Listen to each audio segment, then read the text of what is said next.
Hello all, good evening. Welcome to the session. So please ask your friends to join on a priority basis. Then we'll start the session within 5 minutes. So sharp at 7:05, we'll start with the session.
So Dhananjay sir, please start with the session.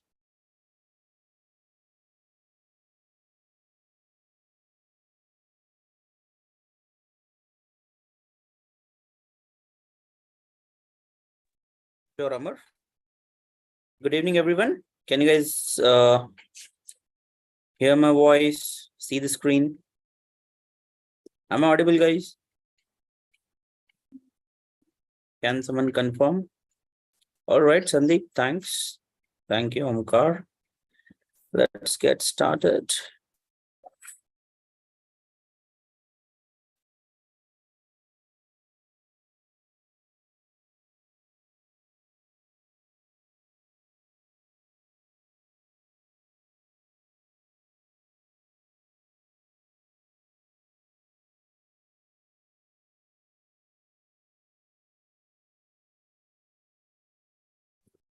All right, guys, I welcome you to the first day of this everyday learning program. So out of the 5-day course, we are going to visit the first day agenda. Okay. Amar, am I audible, right? I'm audible, right, Amar? Yes, you're audible, loud and clear. All right, great. Thanks for confirming. All right, guys, a brief introduction about myself. I'm Sadanand Sudhar. I'm an alumni of the wherein I did my AMP in business analytics.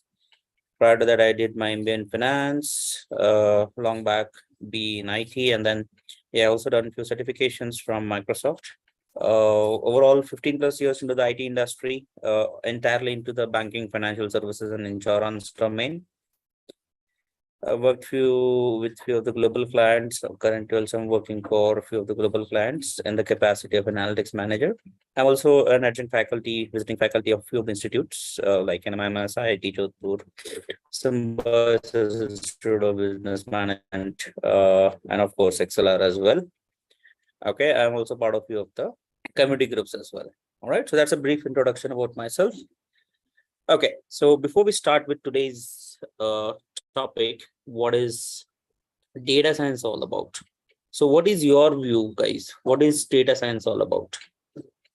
You might put your responses into the chat.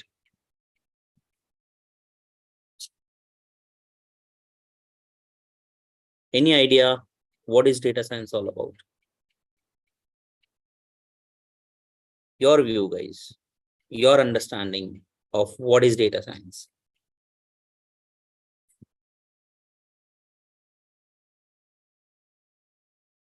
Making useful inference from raw data. Okay.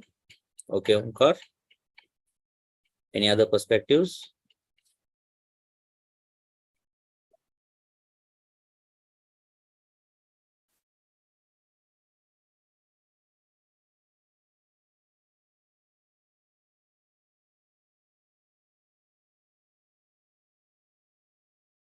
The study of data to extract meaningful insights for business. All right. Yes, that's also right.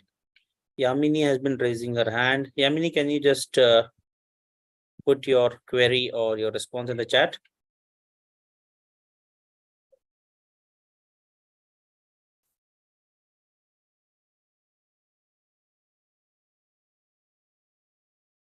Extracting meaningful information from past data. Okay.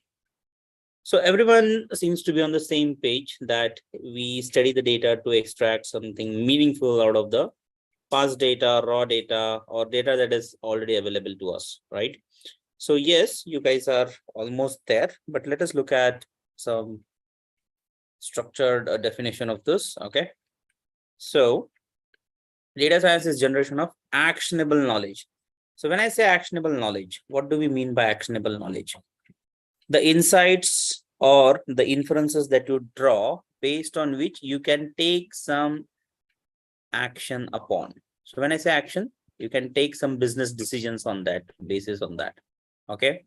So you should be able to make, not you actually, people who are into this capacity of business decision making. So who are those people who make all those big business decisions, guys?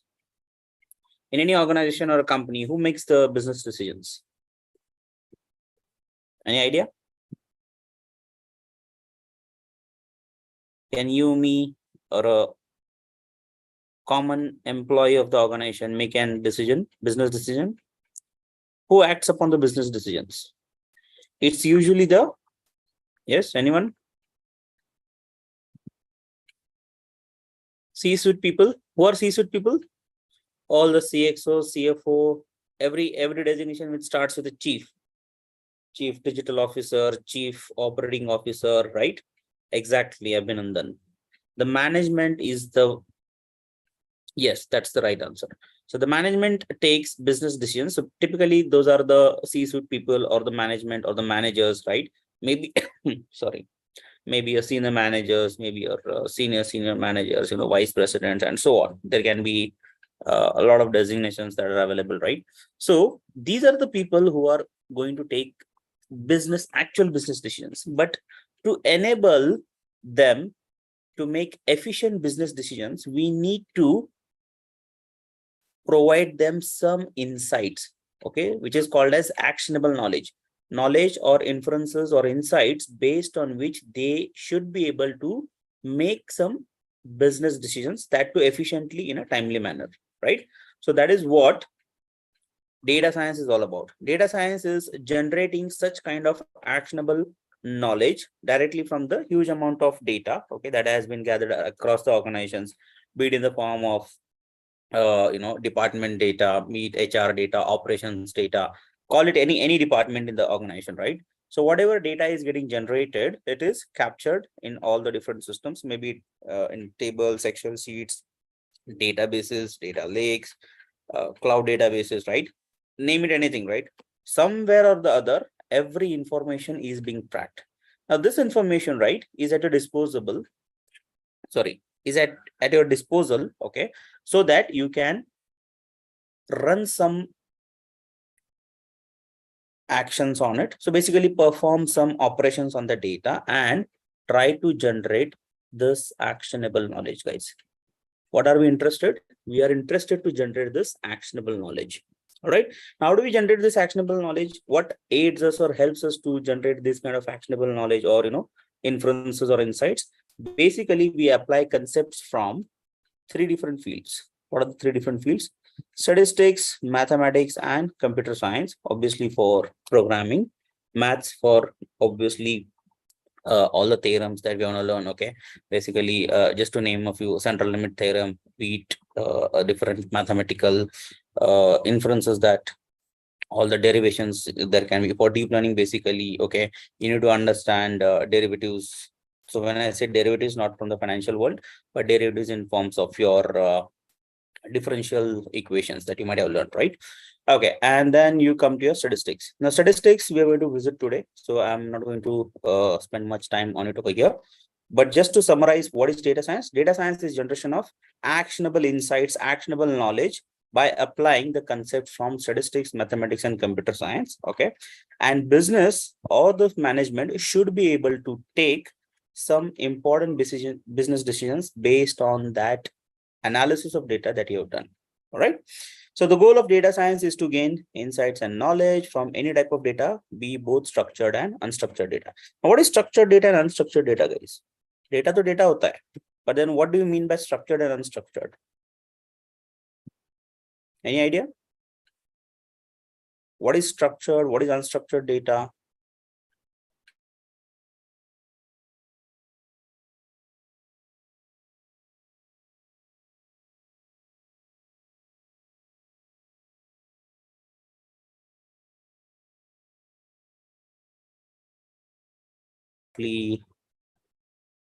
Watching this webinar, okay, formatted and unformatted, okay.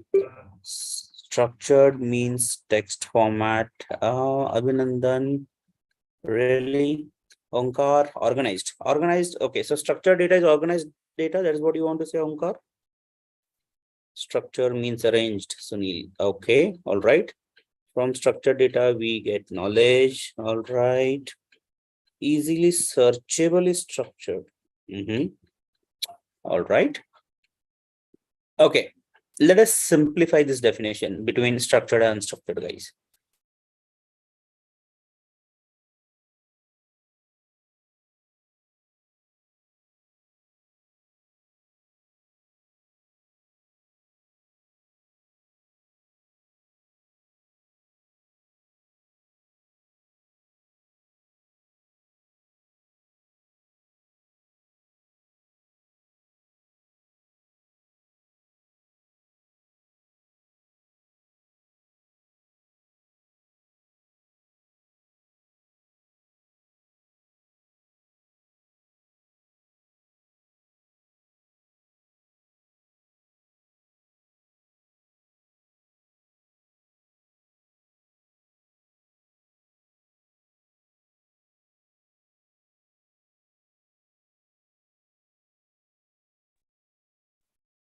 All right, looks like I got disconnected.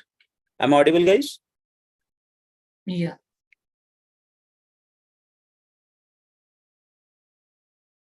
All right. Okay. I don't know where you guys have heard about it. Okay. So you are not audible. Okay. Okay, Rajesh, am I audible now? Okay, Rajesh has responded yes. Great. So structured data is nothing but data that can be represented in the form of rows and columns. Okay. Basically, we call them as relational databases. Okay. Or you can also call them in short as RDBMS. I'm sure you might have learned this as a part of your curriculum. Okay. I think we have diverse people watching from different disciplines, right? Maybe you can be from CSE, IT, or some other backgrounds as well, right? So if you haven't heard about relational database management systems, RDBMS or relational databases are nothing but those which can be represented in a row and column kind of a format. Okay, so basically a simple Excel-like structure. If you guys might have seen an Excel sheet, right? If you can represent data in an Excel sheet, okay, so that is nothing but your row and column kind of a data. So everything and anything that can be represented as an Excel sheet is your structured data. Okay. Now the advantage of structured data or having data in an RDBMS format enables you to run SQL queries against those and extract data from it, right? So you might have heard about SQL queries, right? Structured query language. What are structured query languages, guys? If you are aware of it. Have you heard about the term SQL? Yes. Suresh Babu Dasari. Okay, great. So what is SQL, Suresh Babu?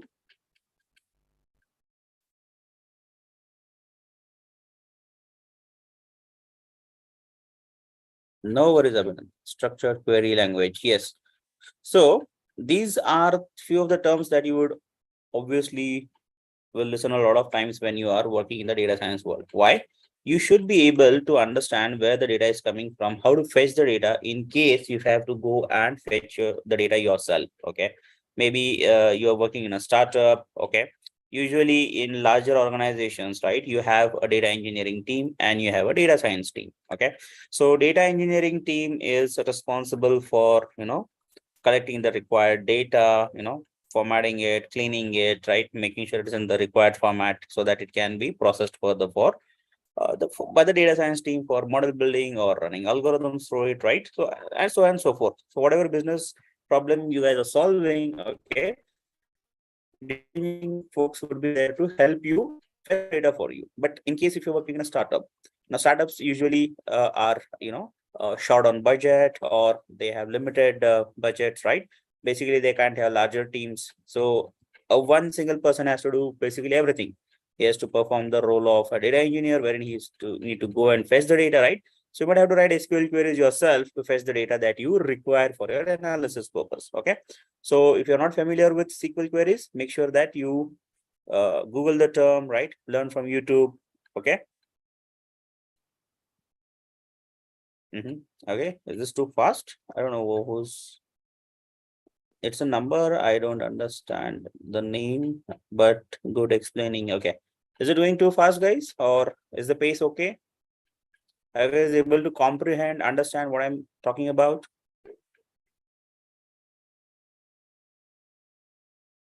Or do you think it's going too fast?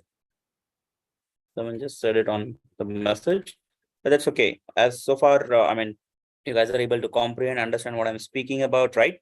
Or there are a few terms that you don't understand. Probably you can Google them, learn on your own, or you can also watch this video again so that you can, learn or go with your own pace. All right. But given the limited time, I'll be a bit on a medium pace. I can't be too slow, too fast. Okay, but I'll try to make sure that majority of you understand what I'm speaking. All right. Okay, great. So if you're not familiar with SQL queries or SQL as a whole, as a term, uh, learn from Google. There are a lot of YouTube videos around it. Okay, a lot of e-learning platforms also provide them for free. All right. So if you're not aware of it, you can definitely gain knowledge around it. Okay, now that was all about structured data. Let us talk about unstructured data now. Now, what do you think is unstructured data? If structured is something that you can put it in a row and column kind of format, what do you think unstructured might be? Unlabeled, text, image, video. Yes, Omkar. Sakshi, PDF. Yes, that's right, Sakshi. Sirisha, difficult to collect. Difficult. No, nothing is difficult to collect these days, right? So Vinod is saying like social media data. Yes, bang on, Vinod. Social media data, all your Facebook, Twitter, uh, all different kinds of platforms out there, right? All the data over there, okay, that is being collected is in an unstructured format. All right.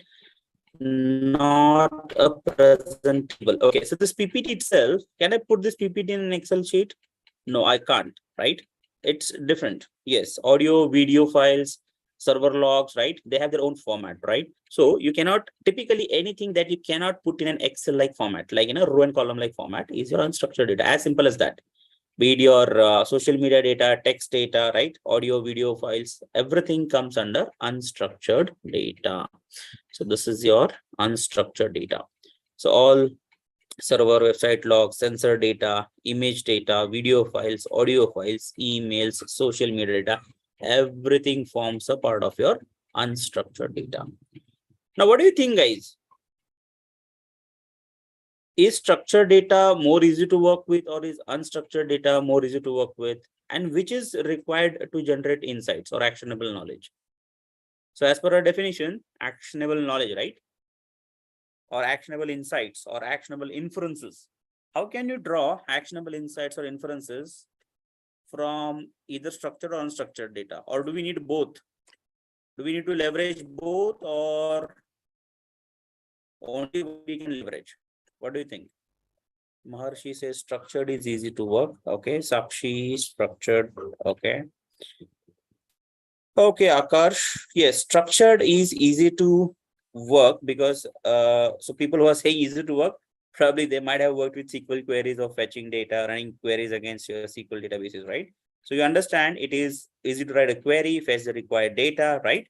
Whatever conditions you need to specify, you can specify and get the required data. But that is not same for unstructured data. Okay. So can't we leverage unstructured data?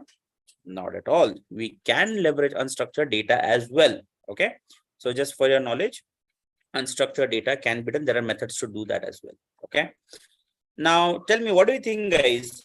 Out of the total data available in this entire world, okay, how much might be structured or how much might be unstructured in terms of percentage? Let us say structured plus unstructured both become 100%. Okay. So out of the 100% data available out there in this world, how much do you think is structured and how much do you think is unstructured? Any idea? Rough idea?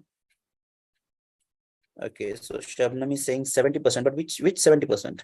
Rajesh 60-40. Okay.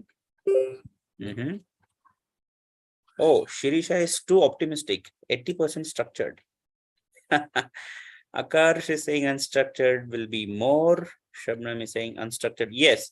So guys, unstructured data, almost 80% of the data out there in this world is unstructured. So you can see that there is a huge amount of data, okay, which is lying in the unstructured format, right? And we can leverage this unstructured data as well to draw some actionable inferences, actionable knowledge, or actionable insights. Okay. So fair enough, guys, with me so far?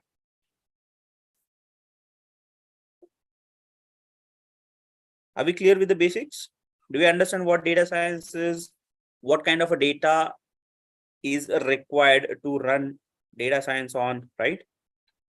What do we do as a part of data science, right? We generate actionable insights, actionable knowledge, so that the management can take effective business decisions, right? Okay, so that you guys have understood, let's move on.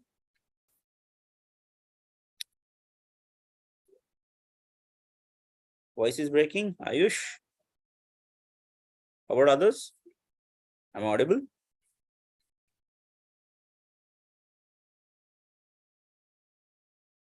Okay, all right, great. So I'm audible. Let's move ahead. Okay, so what is the need of data science, guys? Apart from the fact that we discussed about, right? Management needs to make effective business decisions. Okay, that was a one-liner. But if I want to understand why is data science required, what do you think is the need? So let's take an example. Okay. Yeah, extracting meaningful insights so that management can take decision. Okay, these are all bookish what you can say statements, right? Let us try to understand with a simple example. Okay, so that you guys understand what is the need for it in the current scenario. Okay, day-to-day scenario. Why do we require this? So let us assume that let's take a very common example. Every wherever you stay in the vicinity, right, you might have a small grocery shop, right? So every apartment society, right, might have a small grocery shop so that it can cater to everyone's daily needs, right? So let us say you are working in that small shop. Okay, so let us say how many customers do you think might be visiting that small shop in your area or vicinity? It's a small grocery shop. How much customers might be visiting that data in the entire day? Let us say 40, 50, 100, 200, 400, depends on how big the society or apartment is, right? Okay, let's say. How much data do you think might be getting generated? If I collect data about each customer, what he has purchased, what is the amount that has been exchanged or tendered, right? What business you have done, the trade, right? Something has been bought, right? So what goods have been bought? What was the selling price of it? What was the profit out of it? What was the buying price of the actual shop owner, right? So if I take all the data, do you think we can put all the data in an Excel sheet for a small grocery shop? Can you do that? Yes. Okay. If I want to quantify how much data might be getting generated on a daily basis, what do you think? If I'm able to store the data about these 400 customers visiting, let us take that highest amount that I have received on the chat is 400. So if 400 customers are visiting, and if I'm keeping a track of all of those in an Excel sheet, how much big is that Excel sheet? Around KBs, MBs, GBs. What do you think? Less than a gig, right? Yeah. Hardly in MBs. Guys, 10 MB file is also too big file. 10, 20 MB, 5 MB also, right? Try looking at the size of the Excel files, okay? Or if you might have ever worked on few data science data sets that are available on different platforms like Kaggle and something, right? The data sets is hardly in MBs or KBs, okay? Even if it is having, hundreds of rows. So basically, it is hardly 10 MB, not even 10 MB, okay? So imagine that you work for that small retail store that is capturing the entire data or the entire transactions happening in that small grocery shop. So not even 10 MB data is getting generated, and that you can easily accommodate in a Excel file. Do you guys agree with me? Can you store all the data in an Excel file? I can create different sheets for sales, profit, right? Inventory, okay, all that stuff, customer data, right? We can do all that. We can generate many sheets and keep data in that, correct? Hardly 10 MB. All right. Now, let us say the business is doing good. The grocery shop is, doing good business. You're running into profit. Now you want to, think of some expansion. But before you do that expansion, let us give our brains a little bit of thought that whatever 10 MB data or an Excel sheet that we have with multiple sheets in that, right? Now, what kind of an analysis can you run on this data that has been collected on a daily basis? Let's scratch our head a bit, right? Let us try to think what kind of insights, actionable insights can you draw from this daily transactional data that you have collected from this small grocery shop? What all insights can you draw from that? Let us say you are the data scientist working at that small grocery shop. What all analysis can you do on the data? What are the commonly purchased goods? Okay. So which product is having the maximum sales, right? Commonly purchased, correct? What is the average profit earned? Okay. So profit earned category wise, or probably, net profit, operating profit, and so on. Okay. Which product have sold the most? Yes, Vishnu, we just talked about the same. But we can do only this much of analysis. Buying patterns. What kind of buying patterns are you pointing to, Omkar? Can you be a bit elaborative on that? Oh, Lakshmi Devi, market basket analysis. Great. So Lakshmi Devi is going to run association rules on that. All right. Demand in a particular area. Okay, Akarsh. So again, demand, when you say what is the maximum sales being done for which product, which is a commonly bought product. Okay. Omkar is saying as in what time of the day more customers come. That is an interesting analysis that you can figure out. As in, if the shop is opening at 7 a.m. in the morning up till 10 p.m. in the evening, right?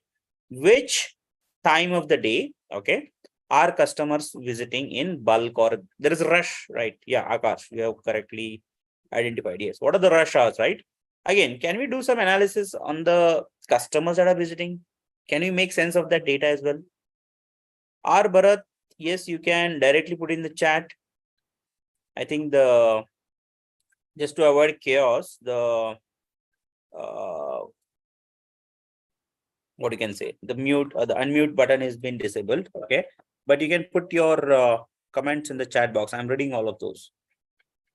What we can buy to sell them to the customer. Rajesh, it's the same thing. We talked about which product is selling the most. Okay.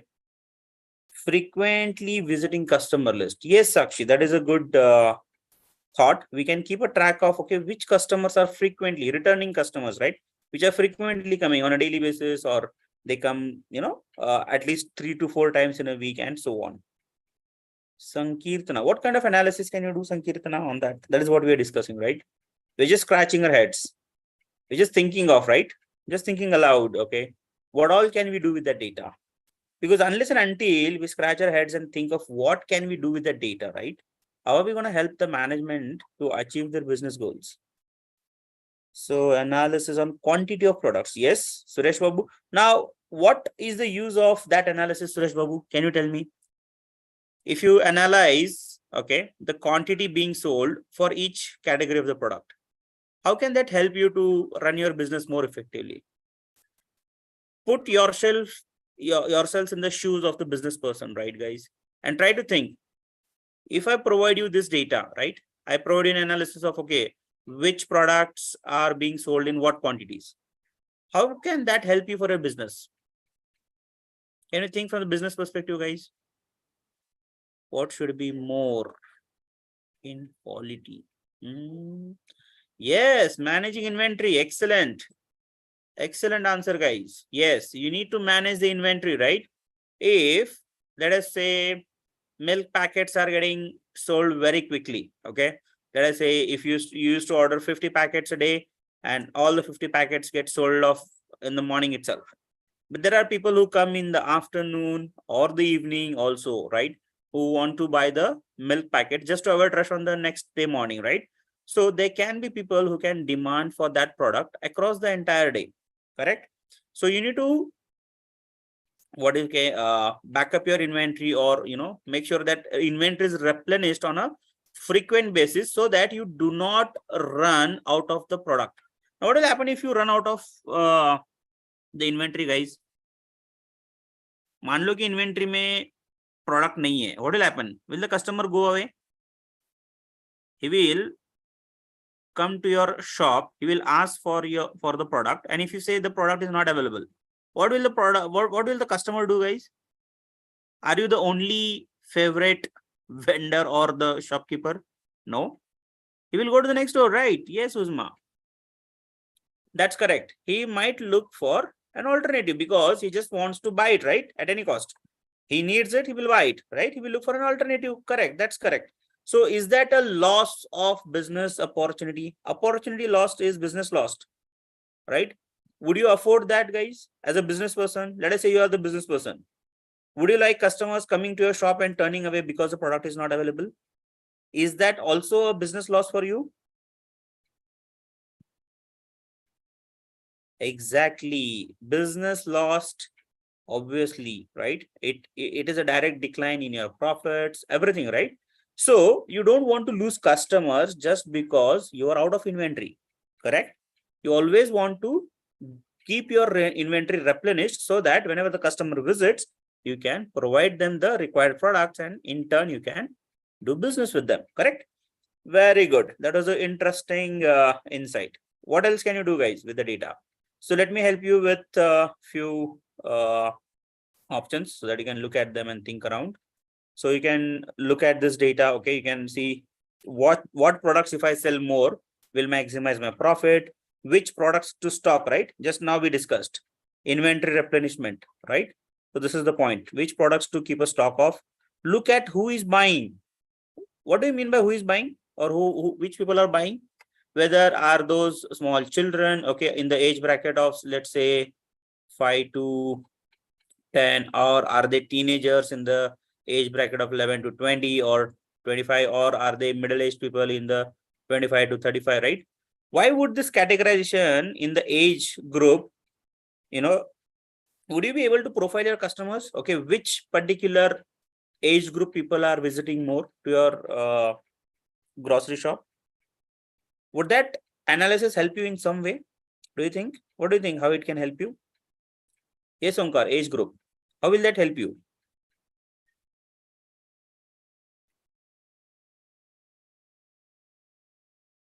Yes, was my name. Yeah, we talked about that, right? To drag the other customer. No.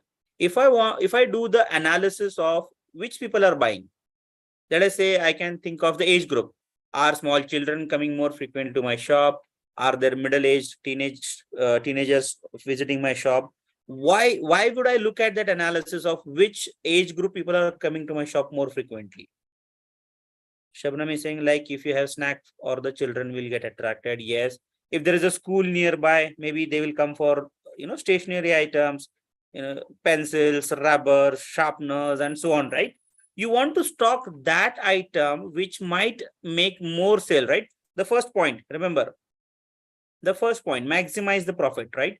So you have to think of what kind of customers are visiting your shop so that you can accordingly stock up those items which are more likely to be sold. Bring more interesting products to attract particular age group. Yes, Lokesh, that's correct. That's correct. Now, do you understand, guys, why is it why it is important to also analyze what kind of customers are coming to your grocery shop, their age group, and so on, right? Okay. I think we talked about it a lot, right? So are you guys clear? Okay, what kind of analysis we can do with the data that is available to us? This was just to give you an idea of, okay, once you have the data, what all can you do with that data, right? Are you guys so far with me? Is it making sense? Is the discussion making sense?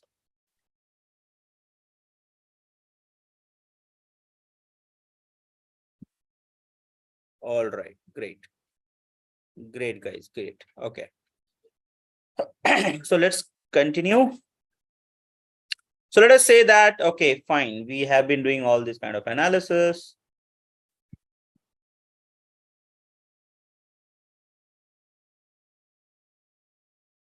Yeah, so we have been doing all these different kinds of analysis, right?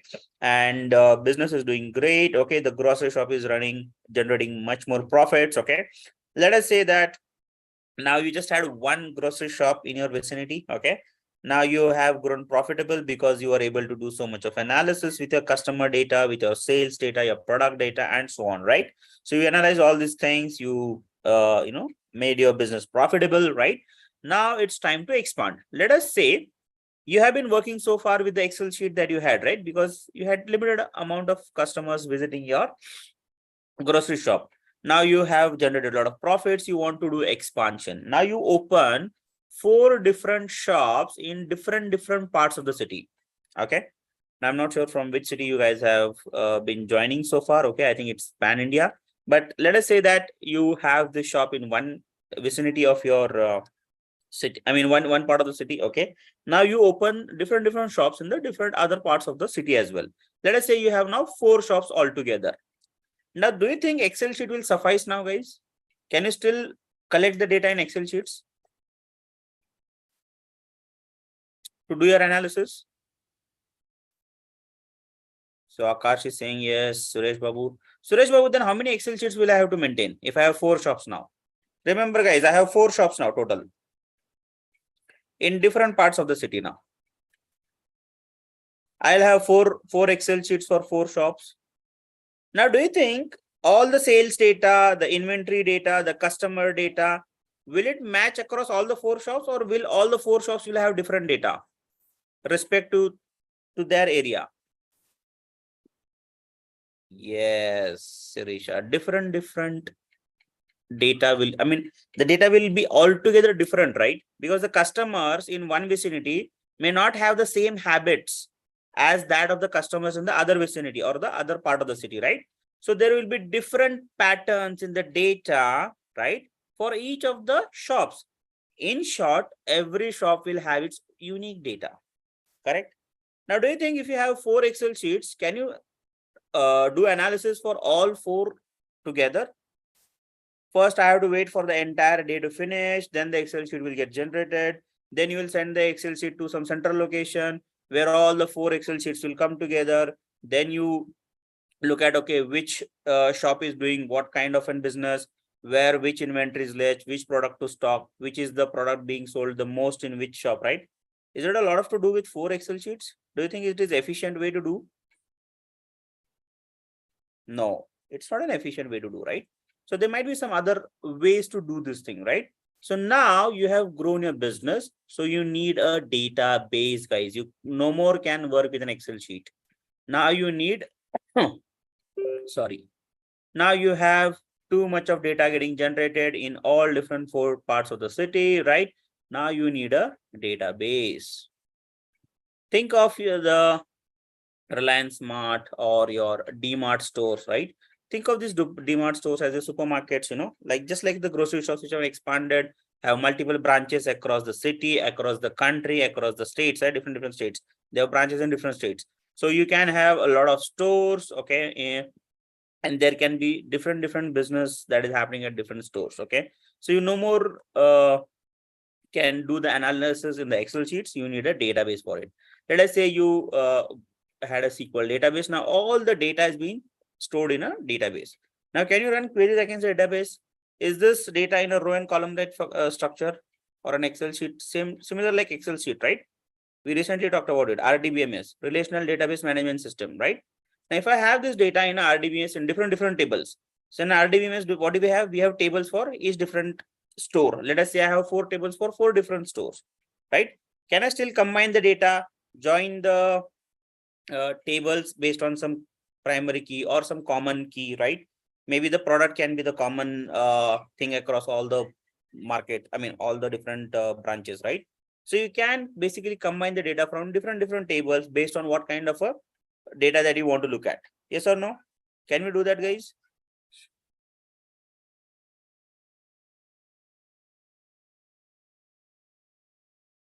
All right, great. So now that you understand that we have moved to a database, we can do the same analysis that we used to do on Excel sheet on a database now. Okay. Now let us look at what all kind of different analysis can we do now. Okay. Now, as you guys already told me about, we can find out which particular product is having the maximum sales. Now, looking at this particular bar chart, what do you think? Which particular product is being sold the most across all the stores? Yeah, the fast moving consumer goods, right? FMCG items, basically your grocery, your biscuits, your different grocery items, right? Yes, so grocery is doing the maximum sale across all the different stores, followed by your clothing, food items, leather items, and all other different things. Now, I want you to look at this data and tell me what is different that you see over here. What is an interesting insight that you can draw from this particular graph? Can you go beyond the obvious that, okay, grocery is doing good, clothes is doing good, food is doing good, food items. But can you look at the items which are being, sold on a minimal basis, like, 10% and so on? Why that might be the case? Now look at leather items, electronic items, or other items, right? Now, do you purchase a refrigerator or a washing machine on a daily basis? No, it's a one time. It's a white good, right? Correct? It's a one time buy. Maybe you'll only buy when that product is, reached its end of life. It's no more usable, right? That is when only when you will replace or go for a different product, right? But these kind of items, even the leather items, will you buy shoes on a daily basis? Probably no, right? Electronic items, leather items, right? Gift items. You don't buy gifts on a daily basis. You only buy when you have to visit someone for a function, right? Be it a marriage, be it a birthday, or be it something, right? You'll buy only at that point of time. So you can see that some items are being sold less because these items are not brought on a frequent basis. Okay. And that explains why the reason their sales is a bit low, right? With me, guys, so far? All right. Now, someone talked about the time, right? So when it comes to time, right, there's another factor that we need to consider. Do you think more people will visit the store on weekdays or weekends? So let us talk about DMart now. How frequently do you visit DMart? Do you go on a daily basis or do you go on a weekend? Okay, holidays. Okay, you have holiday. Okay, when you have time, right? So basically on weekends you are free, right? Saturday, Sundays are there for you to do your remaining work, right? So people who are usually professionals, working professionals, so usually they are occupied on the weekdays, right? They get very little time early in the morning or in the evening, right? To do anything, some important shopping. But if you want to go and, shop until you're tired, right? So if you have leisure time, you'll usually go on a weekend, right? So definitely the business will be, done more on a weekend. Now we have, generated this kind of a chart. Now we say that there are 60% of people who visit on weekends, okay? 60% of people who visit on weekends and 40% of people who visit on the weekdays. Now, how can you use this insight for your business purpose? Aman Mishra, there's no option to unmute and speak. You can put your responses in the chat. I'm looking at the chat. So how can you make use of this insight, guys? So Akar Singh is saying offering some sale. Why Akash? Why you want to do a promotion or a sale when already 60% of the people are anyways coming on the weekends? So stack up inventory. Okay, Uzma. So when do you want to stack up the inventory? On weekdays? Yes, Akash. So since there is less business happening on weekdays, you can run some promotional offers or run some sale, right, on weekdays so that you can attract more customers. Okay, discount on festivals. We can appoint more helpers in shop for the weekends. Yes, Akash, that's an interesting insight, right? So if I have more rush on the weekends, I can hire more people, or I can arrange the roster of the people, right? I can ask them, okay, go take a rest, come in the in the rush hours, like probably after 3 p.m. or 4 p.m. usually on weekends, right? People go out to do some shopping. So you can call the staff, or you can have limited staff in the morning and you can have maximum staff in the evening, right? Like 4 to 10 or something, so that you can attend to more customers. Yes, that's an interesting insight. More inventory on weekends. Yes, that's correct. Sakshi is saying shop opening and close time will be more in weekends. Yes, Sakshi, that's an interesting one. So since we have more customers, right, we don't want to shut down our shop and say, okay, we don't want to do business. Definitely, right? Until the last customer goes back to his home after doing the shopping, you will not shut the shop until then, right? So nowadays, at least in the metros and everywhere, shops or malls are almost open across 24/7, right? Because they don't want to lose on business, correct? But yes, there will be limited staff and stuff like that. But at least you can get what you want at that point of time. But yes, in other cities, tier 1, I mean the tier 2 and tier 3 cities, yes, there are some specific timings, but you can think of extending the timing on weekends so that you can attend to more customers. Ultimately, you can do more business on the weekends. Yes. Sir, are you able to? Yes, Bushra, I'm able to see your chats. Though I'm not mentioning your name, right? I'm seeing what you guys are responding, right? Because that is more important to me. But yes, I'm able to see your chats. Don't worry. So Lokesh is saying to stop people from avoiding shop. I have to read Lokesh earlier message then. What was the earlier message, Lokesh? Probably I missed it. There are too many messages that have flooded. Stop. Stop for what? Stop for money. To stop people from avoiding shopping. No, I didn't get your point, Lokesh. Anyways, so the idea here is, yes, you guys have identified it right. You can do effective resource management, okay, based on the weekend, weekday rush hours, okay. You can also schedule a staff accordingly, okay. You can also stack up your inventory for the weekends. Yes, I agree to all your points, guys. You guys are doing fabulous. You already guys stepped into the shoes of a business person as well as a data scientist. All right, great going. Let's look at some other interesting insights that we can draw.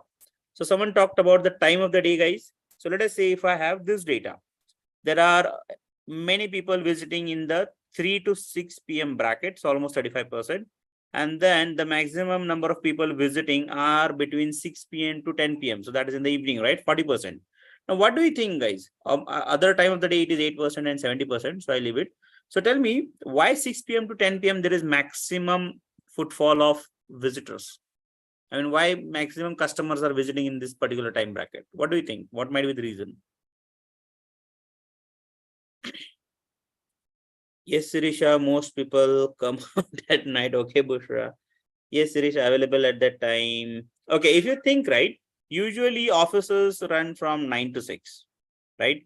So on the way back from office to home, people might, do the shopping. Maybe, the wife might call her husband and say, okay, when you are coming back from the office, bring this, bring that, right? So you can see a lot of rush happening after 6 p.m. Okay, yeah, do the job schedule. Yes, you're right. So again, depends on the climate as well. Yes, Subba Ramaya, yeah. All right, after resting, yeah, that is particular applicable to the city where I stay, Bushra. Yeah, so in Pune, people take an off during the afternoon. The shop will be closed between 1 to 4 p.m. because they'll have lunch and they will have a good rest, sleep. Okay, and then they'll again open the shops around 4 or 5 p.m. Yeah, so that is also, it all depends, right? On it's all driven by the population, right? Their habits and so on. Okay, according to the free time. Yes. So yes, almost all your answers are correct, guys. But tell me from a business perspective, I'm a business person. Let us say I'm a business person. How will this insight help me? What can I do with this insight? What kind of business decisions can I make with this insight? With this time of the day insight that you have given me? I understand. Okay. 40% of people come at night. Okay. Why we talked about various reasons. Active hours are more important. I'll have an idea about what timing people are. That is okay, Hitesh, but how can I make use of that insight? Okay, I understand that 40% people come in the evening, 35% come from 3 p.m. to 6 p.m. because maybe, schools are leaving, the moms are fetching their kids from the school. On the way back, they might be doing some shopping and so on. The colleges also, are basically ending their classes in this bracket. So there are a lot of rush. Why we understand why, but how can I leverage this insight? Shop should be open after afternoon. Maintain more attention 6 to 10 p.m. Okay, that is one insight. Yes, Suresh Babu. I can do changes to my business. Increase your number of employees to attend to the customers in the rush hours. Yes, Shabnam, I agree with your point. And okay, staff management is easier. Okay. Okay. If customer want to return, we call them at morning. Yes, Akash. Yes.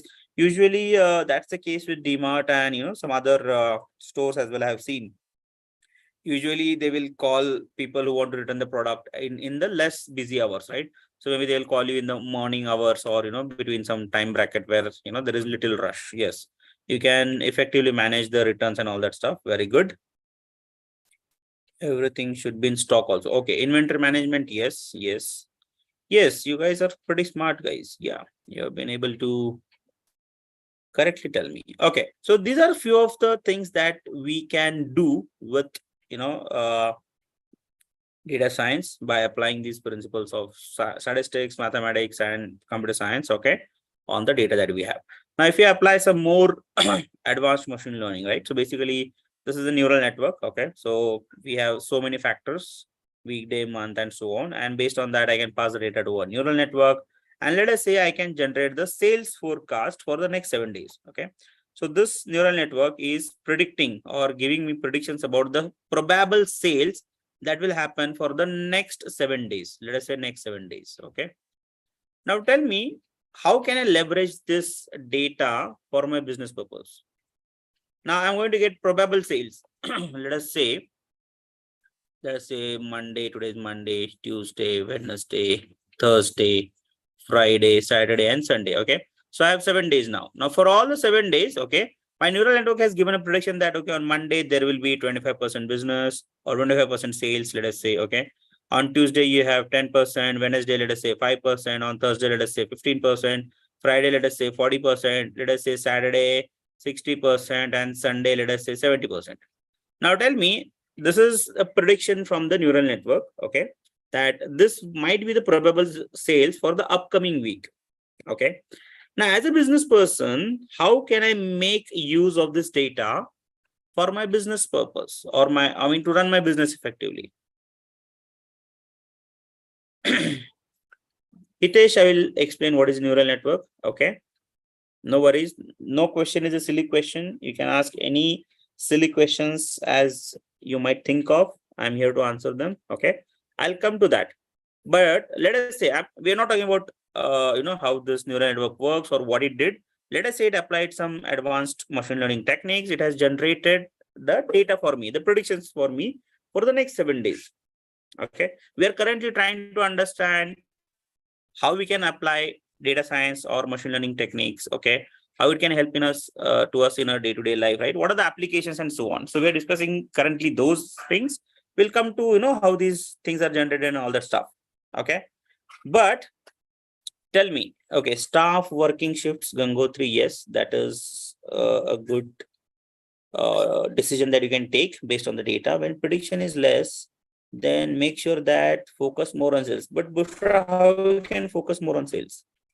What will you do in order to boost the sales? We will say we can arrange items, product for next week according to this data. Yes, so that it is not able to give order of products on daily. So Vinod, I think you are trying to give a statement about the inventory management. Yeah, we can definitely do inventory management based on this data. Day is getting more rich, we can maintain the stock. Yeah, staff working shift and everything. Yes, that we have already. Rentability. What is rentability? I didn't get that. Vatsalya. Uzma Naeem, yes, compelling offers on the days when the sales is predicted to be less. Yes. Offers on less active. Yes. We can do inventory business management. Okay. Check what specific products people are more interested. Okay. So which try to boost as much as compared. But how, Hitesh? How will you try to boost the sales? That is what I'm asking. Stock availability, inventory management, offers. Okay. Providing discounts. Okay. Okay. Discounts, I do agree, but up to a certain extent, you can't use discounts and make losses, right? So definitely you can give some discounts to boost the sales. Okay. Okay, maybe anyone from marketing management or from the marketing sales and marketing background? Yes, Hitesh, yes, you can run ads. Yes, definitely. You can run promotional offers, you can do a lot of promotions. Focus on what being sold more. Use the high sales data for marketing. Okay. Coupons and all, yes, Bushra, yes. Okay, so to help you guys answer this, okay. So what use I can make of this insight is I can set the sales target. Now, usually people who are working in sales or marketing, right? They have a target being set. Okay. Now, let us say on Wednesday, my algorithm has predicted that there will be hardly 5% sales. Now, there is no point in pushing our sales staff to, do a sales of, let us say 50%. if my machine learning algorithm is saying that on Wednesday, hardly 5% sales will happen, there is no point in pushing my sales staff key, do the sales, achieve the target at any cost. They won't be able to, right? I cannot set realistic targets, correct? I will say that, okay, daily make 100% sales. I'll be more than happy. But is it possible to do that? No, there are other factors, right? The different factors, right? It will tell us on which particular day what can be the probable sales. So what I will do is whenever the sales is like 40, 60, 70%, I can set realistic targets for my sales team. And I will say that, okay, go and hit that or achieve that target. Okay. So I will tell the sales team that if you achieve this target, I'll give you incentives like, 10% of whatever sales you do. Those people will be more, what you can say, excited to do the sales. Okay. They will be more motivated to do the sales, right? Because they know, okay, today the sales target might get hit because those are realistic targets. I know that on these particular days, the sales is going to happen in a large amount, right? Yes. So providing streamlined products and service advertisement. Yes, Vatsalya. Yes, that is correct. We can reduce little bit price and give free online delivery. Yes, Aman Mishra. We can do all kind of things. Okay. We can make target for sales each day. Yes, absolutely. Bang on. That's what I have been talking about. Social media for sales. Yes, you can do all those things, guys. All right. I hope you got the crux, guys. Why we took this example, why we spent some time around understanding this. Are we clear what role data science is playing in day-to-day business? Does this little example help you understand what are the different facets of, or what are the different things you can do with data? Yeah. Yes, Sankirna, you can provide discounts until you are, you're able to break even on the sales, right? See, no business, the ultimate goal of doing any kind of business is to generate profits. If a business is making losses, right, there is no point to be in that business. Simple as that, right? Businesses are meant or run to generate profits. Okay. Oh, I haven't looked at. Okay, so it's 8 o'clock, right? Yeah, it's 1 hour. So we still have 1 hour. Who was that question? Sudhir. So this session is from 7 to 9. So far, is it making sense, guys? Are we enjoying the session so far? Is it making sense to you?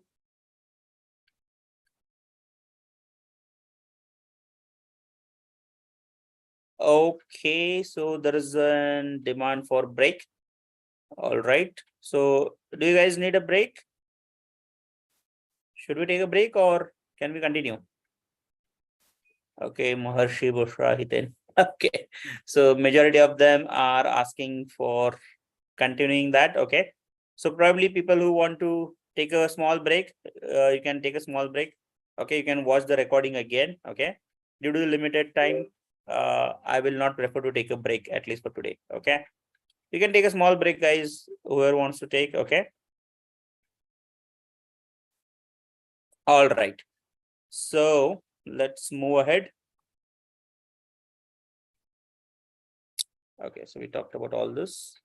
Now let us talk about this, guys. This is very interesting thing I want to talk about. Okay. Now data has been there since ages. Okay. So when I say ages, so basically if you think of our pre-independence era as well. Okay. Maybe before, sorry, in 1910, 1920. Okay. The oldest incident that you might have heard of is Titanic, right? So all the artifacts, all the data with regards to Titanic is still being preserved, right? So that mishap happened in around, say, let's say 1913, around somewhere, right? So almost it's been more than a decade, right? So data has been there, it was being collected, it was being stored, and so on. Then why there is sudden excitement around this data? What do you think?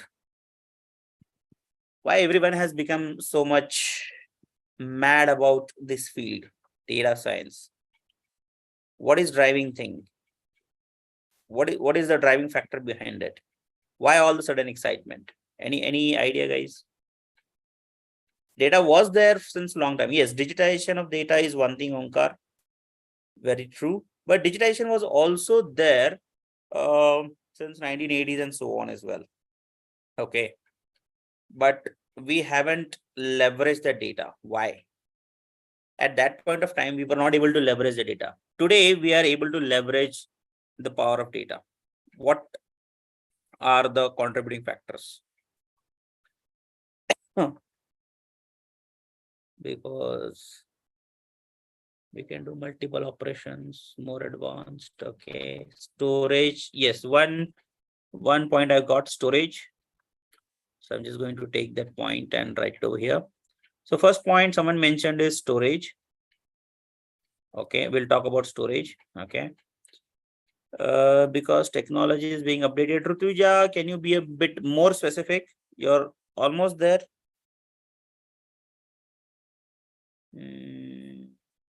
Lakshmi Devi, yes, we can predict future goals, but prediction algorithms, let me tell you, Lakshmi Devi, deep learning algorithm were there in 1950s as well. But were we able to leverage those algorithms? Neural networks are as old as 60, 70 years old. But why they are making only sense now? Why were they not being leveraged in the earlier days? Yes. Data is increasing. Okay, fine. Leverage scientific methods. Scientific methods, Vatsal, as I said, have been there since more than 100 years.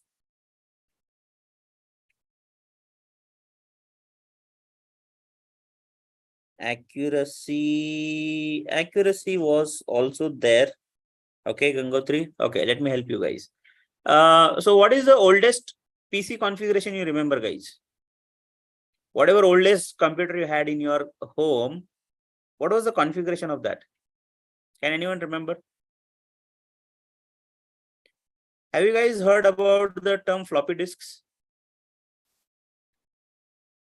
Do you know the earlier hard disks? What was the size of hard disks in the earlier days? Hardly 256 MB, guys. Okay. The very first hard disk when I bought I was very much excited, was 1 GB. There was a 1 GB hard disk also in the earlier days. Okay. So we started off with very small. So storage in earlier days was limited in the sense you had small chips like in KBs and MBs. Okay. And also storage was very much expensive. Why expensive? So as I talked about floppy disk, right? So there was 3.5-inch floppy disk. There was a 5.15 something. Okay. So there are two floppy disks. They could hardly store 3.44 MB data. And this, I think, used to store 5 MB data something. But this used to cost almost like 100, 200 rupees at that point of time. Why? Because the storage size was small, but the storage was expensive as well. Okay. Yes, RAM, ROM. Yes, Aman, you're right. So memory, in altogether memory, storage, that is what I'm talking about, right? Earlier, the memory size used to be small, the storage size used to be small, okay? But they used to be too much expensive as well. What is the case today, guys? What is the size of hard disk today in today's world, if I want to ask you? You're talking terabytes today. 1 TB, 2 TB hard disk, right? You talk about SSDs. Yes or no? Gone are the days when you used to have physical hard drives. They are very slow. SSDs are too fast to boot, right? In a blink of an eye, your operating system has booted and you're already using a system, right? So this is the speed, right, that has been attained. At the same time, what has happened to the storage capacity? So storage capacity has increased multifold, and at the same time, the cost has come down. Do you guys agree with me? The storage capacity has gone up and the cost have drastically reduced, right? At the same time, if I have to talk about the cloud, right? Today you have the leverage to use, okay, pay as you use, right? Pay as you use, right? मतलब क्या है? I would only pay for the services, for the storage that I have consumed, right? Basically, I'm talking about the cloud technologies, right? So today you don't have to even own the hardware. You can rent the hardware, correct? Yes. Akash, I'm going to talk about the speed as well. Yes. Thanks for bringing it up. So the CPU capacity. What are the CPU capacity, guys? Processing capacity in earlier days. Hardly the processors used to be in megahertz. What is today's configuration, right, guys? आजकल किसी ने laptop लिया है क्या recently? What is the processor? i7, i9, right? And then you have 10th generation, 12th generation. I don't know what generations they are creating of those processors, but they simply mean that, yes, AMD 7, 9, and so on, right? But they simply mean that processing capabilities have gone higher. Do you agree with me? Processing powers have been growing and growing thanks to the nanotechnology, right? So the processor size are becoming smaller and smaller, and the speed at which they operate are just getting bigger and bigger, right? Now, if I have to talk about crunching the data, okay? So today, because of higher capacity and lower cost, I can store tons of data. I can store tons of data at a very cheaper cost. And to process this tons of data, I have mighty processing power. So I have high CPU. Okay. I have high CPU. I have tons of data. Okay. Which I am having at a very cheaper cost. Capacity is huge. Cost is cheaper. I have tons of data that has been generated. Now I have high CPU power to crunch that data. This was not available in the earlier days, guys. If you go in 1950s, 1980s, even 1990s, right? Okay. You have to run an algorithm or a machine learning algorithm. Okay. Algo. Aaj submit karo algorithm, come after 2 days and see the output of that algorithm. That was the speed, guys. Okay. But in today's world, you can crunch the data, tons of data, because of the mighty CPU power. With me, guys? And the data that we have generated in the recent few years, okay, is multifold, thanks to digitization, right? Do you guys agree now? Why all the sudden excitement? Today we have the processing power, the storage capacity, and lower costs, okay, which is making all the organizations data driven. They're able to leverage the data that they're generating so far, okay, by processing it, okay, and then drawing insights so that they can make effective business decisions. Are we able to get, guys, why there is sudden excitement? Yes. I hope it is making sense. With me, guys, so far? Yes, Aman, the session is there for continuous 5 days. Okay, starting today. All right, guys. Let's move on. Okay, talking about a few applications of data science. Okay, so today there are algorithms that are doing fraud detection. Okay, fraud detection, anomaly detection. Okay, in banking sector. Okay, there are a lot of sensors across. So you might have seen what are the recent Maruti's कौन सा था वो मारुति का model just now which has been released. Okay, it also tells you the tire pressure in all the 4 wheels, okay, on your dashboard itself. Okay, so that you don't have to even think of, I mean, this has been there since long. Okay, if you think of BMW, Mercedes, and all those stuff, right, different high-end models, they already had this feature. But let us keep ourselves limited to the Indian market, right? For Indian market, it's a big thing. Maruti has introduced it, right? The largest seller of passenger cars. So if we talk about that, I don't remember what was that model name, but some model, okay, wherein you can also detect. So basically, there are sensors, data being collected at every point of time. Okay, if your engine is malfunctioned and all that stuff, right? So you have this engine control unit, ECU, in your engines these days, okay, which can keep a tab on every parameter of, whatever is, wherever the sensors are. Okay. And they can collect the data. So you can think of predictive maintenance. Okay. You can prevent a mishap before it can happen. Okay. Why? Because you can keep a tab on all the parameters. Okay. And you can ensure that they are under control. Okay. What is IoT? IoT is Internet of Things, Aman. Okay. Vatsalya, what is this? NLP finance. Okay, these are you telling about the applications? Yes, they're all the applications. Yes. Genome structures, yes. NLP, yes, yes, you're right. Okay, so talking about stock markets, I don't know how many people know about stock markets, but these days algo trading is quite famous. Okay, because it removes the emotion factor from your trading aspect. Okay, so algorithm trading or algo trading, you can learn more about it. So this is where we are leveraging machine learning models as well. Yes, today the world is entirely driven by Internet of Things. Okay, I don't have to talk more about it. You guys are already using it. I've been leveraging it a lot, right? All your smartwatches these days, right? They keep a tab on your health parameters, right? How many steps you have taken, what is your heartbeat, right? Your SpO2 levels and so on, right? So I need not talk more about it. Someday you might get an alert that you have been walking more than usual, right? You have been walking more than the last week and so on. So all these insights, these smartwatches are able to generate because they are collecting data at every single second, okay, or the frequency, whatever you might have set. Okay, based on the type of watch you use, they are literally keeping a tab on the data every second. Okay, and that is how they are able to generate those insights. Grocery shop, we already took up example. I talked a lot about it.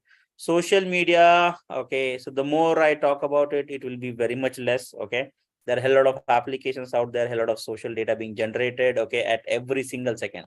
I'll show you. I have a info pic which will tell you what happens in 1 minute on the internet. Okay, so this is what happens in 1 minute on the internet, guys. The number of texts, the social media logins, the events, so all these different platforms, Snapchat, Tinder, Zoom, streaming, right? Amazon, Facebook, Google, just name it, right? All right, so yes, they are all unstructured data, Aman, that's correct. Will we learn how to create our own models? Yes, Bushra, we are going to look at those as well. So tomorrow we are going to look at the unsupervised machine learning algorithms. Okay. But yes, before that, let's focus on what is today, right? What's in store for today. All right. So this is just to give an insight of what happens in the internet. Okay. Now doing a comparative study of data that was being collected in 2013, just a decade behind. Okay, let's go 10 years back. Okay, so if you go 10 years back in 2013, there were 2 million Google queries being Googled for information. Okay, in 2022 last year, you can see that the number has risen to 5.9 million. Okay, similarly for YouTube hours being uploaded, you can see just 48 hours in 2013 to 500.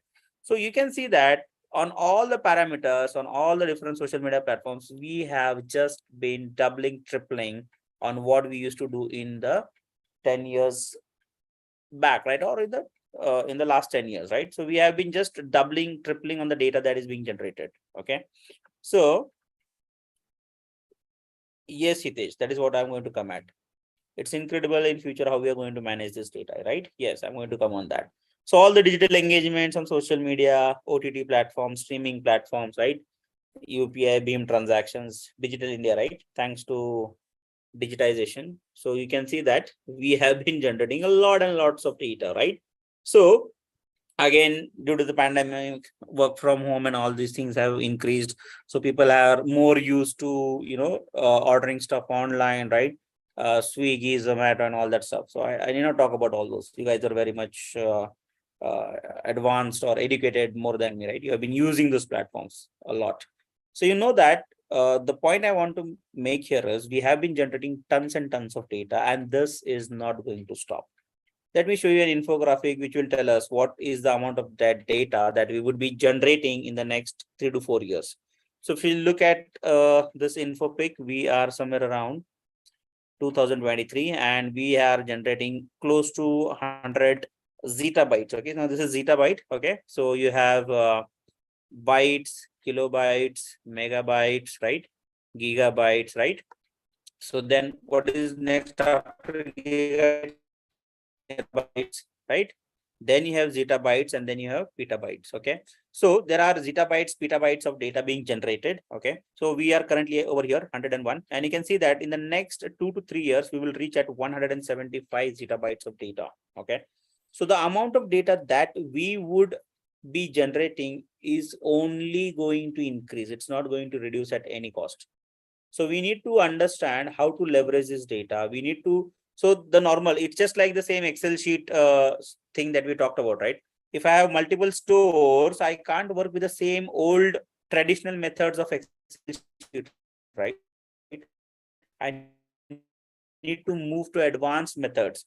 Similarly, if you want to crunch this data, if you want to make sense out of this data, you need to learn advanced techniques, guys. Algorithms, okay. Now there's quantum computing also coming your way, which will, just crunch your data like anything. Okay. The speed is amazing. Okay. Because it works on different concept altogether.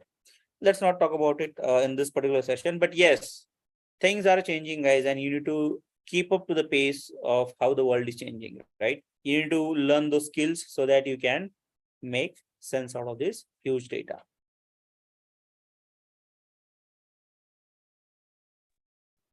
I hope I'm making sense so far. Are you guys with me?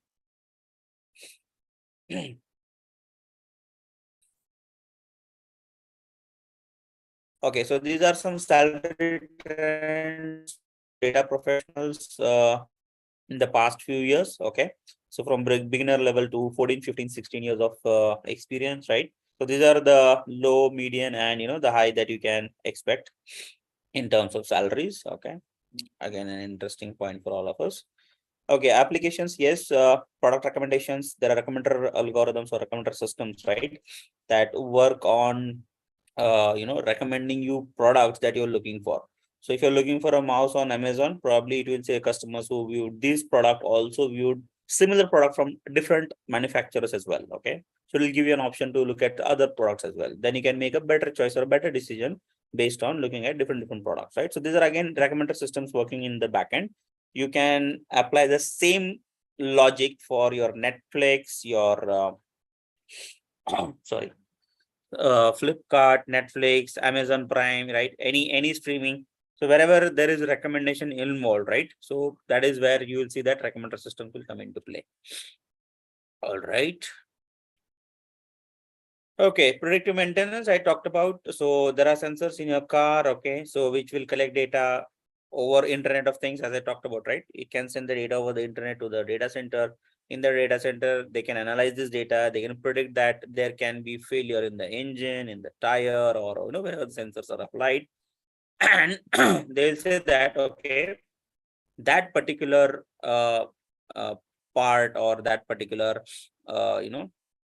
equipment needs to be changed. Okay, so you have algorithms which will predict ahead of time that your vehicle needs maintenance, okay, for so and so part or so and so equipment, and you can do that maintenance ahead of time so that you can avoid a mishap. Okay, now to tell you a very interesting application of this. So one of my friends was working in Canadian Railways, okay, and they used to study the data and the wheels of the train. Okay, what is the maintenance required for them? Okay, see, due to harsh weather, right, the metal that is being used, right, for the wheels, it might come to the end of its life very soon. Okay, and due to the harsh weathers, there can be chances of the trains getting derailed. Okay, so here there are thousands of lives which are involved. So he was working in that particular team wherein they used to do predictive maintenance of the engine wheels and the coaches wheels as well. Okay, so that they can avoid this kind of mishaps where 1,000 lives are at stake. Okay, so you can do this kind of predictive maintenance ahead of time using these algorithms. Bushra recommender systems, yes, we can learn about it more. Okay, I have given you an example of how it works. Okay, but yes, in detail, if I have to talk about, we have to talk about the algorithms or the techniques behind it, right? How cosine based similarity or different techniques are being used to find out similar customers and find out if they're similar, so whatever common interest they have, right, they might also like each other's other things that they have done, right? If you have watched a movie and let us say if you're similar to me in nature, okay, and I like horror movies. Maybe you haven't watched any horror movies till date, but you are similar to me. So the algorithm will recommend whatever horror movies I have seen. It will recommend to you also, assuming that since you and me both are in similar in nature, you might also like those movies and you might also end up watching those movies as well. Similar logic for buying the items. If I bought 10 items, okay, and you and me are similar in nature, right? You might have similar likes, dislikes. Okay, again, how do we arrive at the similarity measure? Is, as I said, the cosine with similarity is one technique out of them. So you can apply these kind of different techniques and find out who are the similar customers. And say suppose I brought 10 items, out of which you also bought 5 items, but the other 5 items you haven't bought. But the algorithm will think that, okay, since you and me are both are similar, okay, and I have bought 10 items, so whatever 5 items that you haven't brought, he will recommend that items to you as well, assuming that you might also end up buying them, and thereby you will also do business with the platform. So Amazon works on the same principle. All right, Bushra. Hitesh, Los Angeles, okay. I think there is the minimum wage criteria. Yes, based on that 60K per annum. Yeah. So per annum might be the expected salary. Okay. Again, it differs on what level, which industry you are leveraging these skills. Okay. Healthcare industry might offer you more, banking industry might offer you similar, right? So there is no vertical left out over there where you cannot apply data science. Data science is like an horizontal, it runs across all different domains. Okay. All right. Are we making sense so far, guys?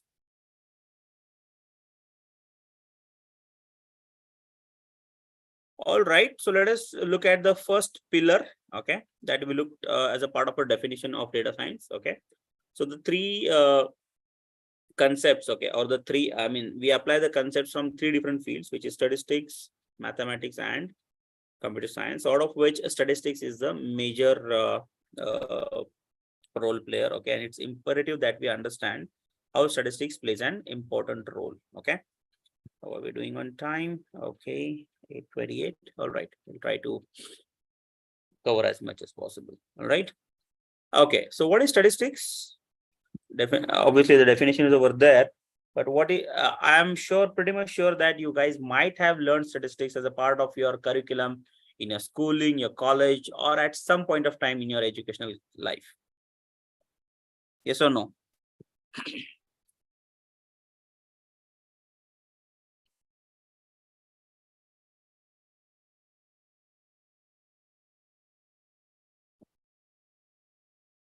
Only Hitesh and Bushra. Okay. Akash, statistics is just a math with some coordinates X and Y. All right. Discrete data. All right. Correct, correct. So basically, guys, sorry. Excuse me for the bad throat. Okay, so statistics is nothing but the science of data, which involves, okay, collecting the data. Think of this data that we had collected from the grocery shop, right? How much sales is happening, which customers are coming, right? Classifying the data, what age bracket people are coming, right? Teenagers, small children, adults, right? You can classify them based on the categories, or you can also classify them based on the age groups, right? You can also classify the data based on the product side. You can classify basically on anything, okay, on the basis of anything. Summarizing the data, you can summarize that, okay, there were 100 people who visited in the age bracket of 10 to 15. There are 200 people who visited from the age bracket of 20 to 30, and so on. Or we can also summarize saying that, the maximum sales was for the category grocery, right, that we looked at. So you can summarize the data as well. Okay, now you can analyze this data. We analyze that graph, if you remember, right? We analyze that graph wherein grocery had the higher sales. Okay, there were some electronic items and leather items which had less sales. We analyze this data, why it is happening, why grocery is having higher sales and why these items are having lower sales. Did we analyze the data? Yes, we did, right?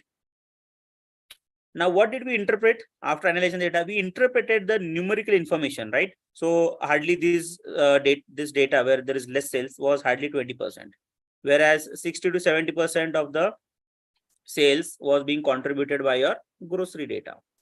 Yes or no, guys? Do you remember that graph we looked at, right? So statistics is nothing but the science of data which involves collecting, classifying, summarizing, then analyzing the data, and then interpreting the numerical information in business language. In business language. See, end of the day, okay, you do a lot of analysis, okay. If you talk in technical terms to the business, if you say, since the p-value is 0.06, okay, we reject the hypothesis. Now the business is going to say, what rubbish are you talking? I am not able to make any sense of what you're talking, right? Tell them based on your analysis what is happening, whether you should go and launch the product sorry, whether you should not launch the product based on your statistical analysis, right? So you have to talk in terms of business language to the business people, okay? If you talk in technical terms to them, they will not be able to make any sense out of your analysis. Are we getting this point, guys? Everyone? Do we understand what is statistics now? Formal definition? With me? Guys? All right. I assume you guys are following. Okay. So whenever we are studying statistics, okay, we need to understand two is population and other is the sample.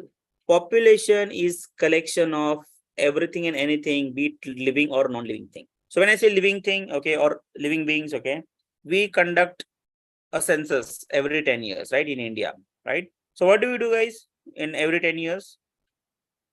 When I say we conduct census, what do we do?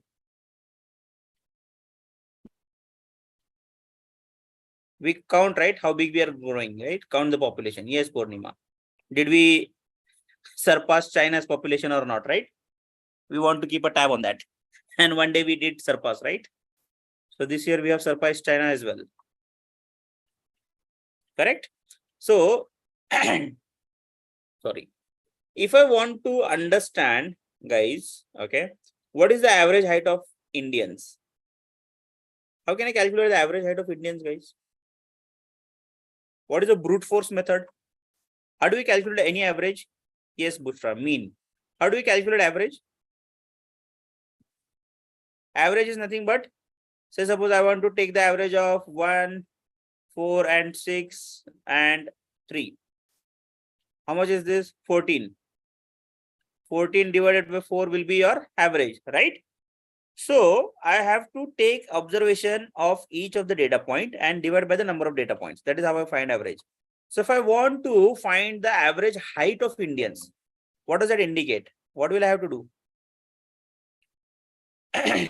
How can I find average height of Indians? Go to every Indian, ask them, okay, bhai, what is your height?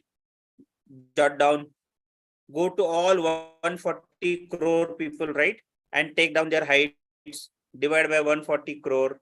And then I'll get the average height of Indian, right? That is the way to find the average height, right? Yeah, divided by number of people, 140 crore, right? I'm going to divide, take all the heights of all 140 crore Indians, add them up, divide by 140 CR. That is how we find the average height of Indian, right? But is it practically feasible, guys? No, I can't go to all 140 crore people, right? Maybe it is possible, but it will take 10 years to find average height of Indians then. If I have to go to every Indian and, ask what is his height and then correct. Suresh Babu, what do we need to do? We need to take sample, right? So basically, you working the entire population. What do? We work with a subset of data. Basically, we draw some samples out of the entire population. And based on the sample data, we draw our inferences with regards to the entire population. Correct? So do we understand the difference between what is a sample and a population? Sample is nothing but there are different types of sampling. Okay, let us talk about random sampling. If I randomly pick few people, that is called as random sampling, right? So I can randomly pick few observations. Okay, so if I'm talking about data, let us say I have data set. I'm having, let us say, 1, 2, 3 up to 100,000 rows. Okay. Out of these 1,000 rows, I'm going to randomly pick few rows. Okay. That is what is said, that I'm randomly picking some data points. Randomly picking data points. So basically, when you have a huge amount of data, okay, and you can't practically work with that huge amount of data, you can sample few data points, okay, and work with those. So there are few statistic or some parameters associated with the sample as well as your population. Okay. So the sample mean is denoted by X bar. Okay. And the sample variance is denoted by S square, standard deviation by S. Okay. And the population parameters. Okay. The population parameter is denoted by the Greek notation, that is mu. Okay. And this is mu. Variance is denoted by sigma squared. Standard deviation is denoted by sigma. We'll come to these parameters, how these parameters are calculated, what is the formula behind it, how it is calculated, and so on. Okay. But so far, at a large, are we able to understand the difference between population and sample? Is the concept clear to you all, guys?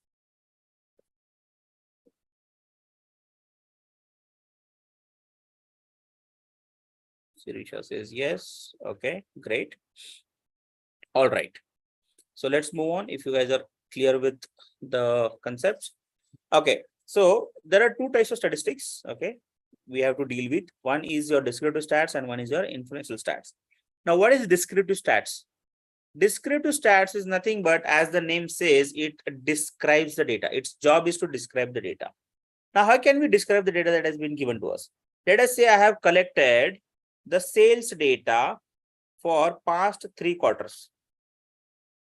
Okay, I've collected data for past 3 quarters and I'm trying to analyze them.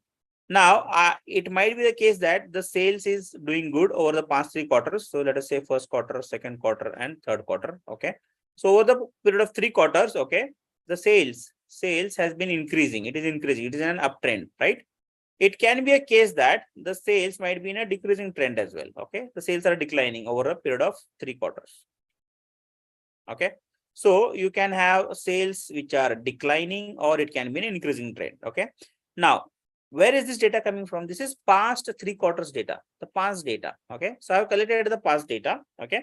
I'm looking at, okay, what is contained in the data. Okay. What is the data containing? Whether it is saying that the sales has been increasing or the sales has been decreasing, right? So this is, I'm trying to analyze the trend, whether we are in an increasing trend or a decreasing trend of sales. Okay. So you can use these kind of different methods, okay, numerical as well as graphical methods to describe, okay, what is there in the data, and you can also look for patterns in the data set. Okay. So using these different methods, which are numerical and graphical, you can find patterns in the data so that you can reveal the information that is contained in the data set. So basically what has happened in the past, you want to look at that. Okay. So that is the job of descriptive statistics.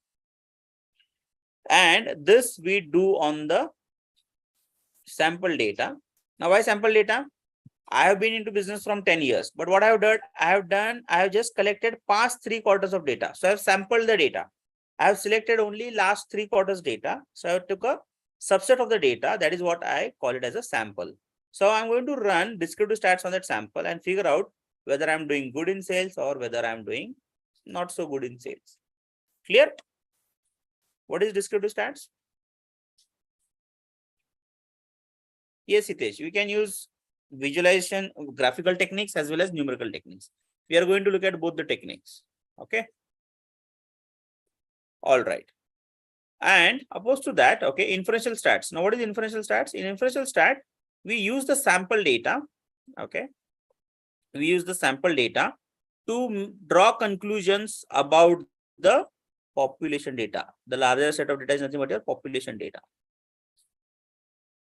Okay. So based on the sample data, we are going to draw inferences, predictions, other generalized statements. We are going to make generalized statements regarding the entire population itself. So by analyzing a small amount of sample data, we are going to draw inferences about the larger population, just like finding the average height of Indians. So we can take sample data and we can estimate that the average height of Indians might be somewhere around close to 5 feet, 5 inches, and so on, right? This is just a generic statement based on the sample data. Again, this estimate might differ from sample to sample as well. Okay, clear? Descriptive stats and inferential stats, guys, so far? Correct, Hitesh. You can find average height of Indians using statistical, inferential stats. Okay, now let us look at descriptive stats a bit in detail. Okay, before we try to understand what is descriptive stats, first we need to understand what is the difference between continuous data and discrete data. Okay, now anything that you can express in a fractional form. Okay, so like time, now it is, let us say, 8:40 p.m. Now it is in a fractional form. Okay, it can be 9 p.m. also. Okay, but I can express it in a fractional form as well. I can say it is $5.6. I can say that the measurement is 5.6 centimeters. Okay, so anything that can be expressed in the form of a fractional form is called as your continuous data. You can call this as a continuous data. Can I say I have 3.5 laptops, guys? Can I say I have 3.5 laptops? No, I can't, right? It has to be a whole number, right? So that is called as your discrete data type. Now the number of cars, I can't say I have 2.5 cars, right? I can't say I have 2.5 cars. I have to say either I have 2 cars or I have 3 cars, right? It can't be 2.5 cars, correct? So this kind of data is called as your discrete data. Clear a difference between discrete and continuous? Yes? Okay, great. So let's move on. Now I want you guys to tell me, okay, to see whether you guys have understood or not. Tell me the speed of the car. Is it a continuous or discrete data type? If I measure the speed of the car, 160 miles per hour. Is it continuous or discrete? Tell me. Okay, it is continuous. You are right. So this is continuous. Population of a town.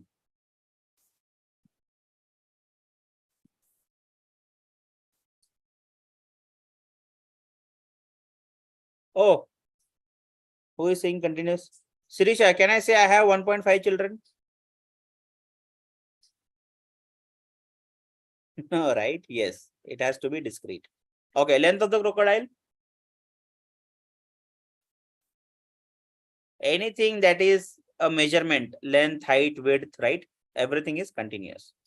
Okay, number of matchsticks in a matchbox. Number of matchsticks in a matchbox. Discrete. Correct. Temperature of the oven.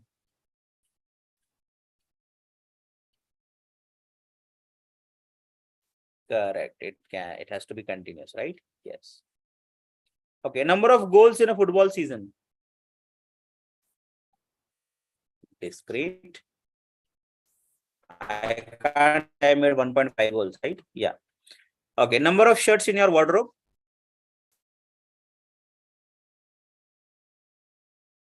Discrete. Volume of a cereal box. Volume. Any measurement, guys. Any measurement has to be continuous. Good. Good that you guys understand all these things. Okay. Let's move on.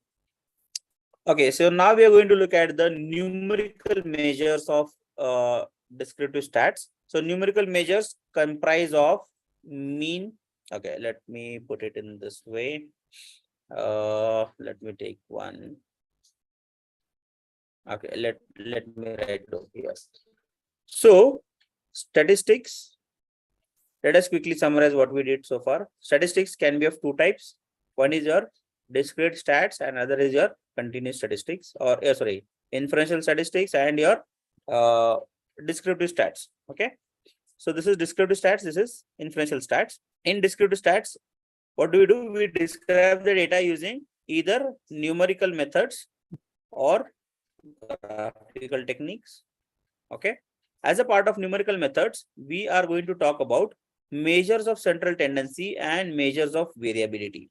Okay, as a part of measures of central tendency, we are going to talk about mean, we are going to talk about median, and we are going to talk about mode. Okay. As a part of measures of variance, we are going to talk about variance. We are going to talk about standard deviation, and we are going to talk about range. Okay.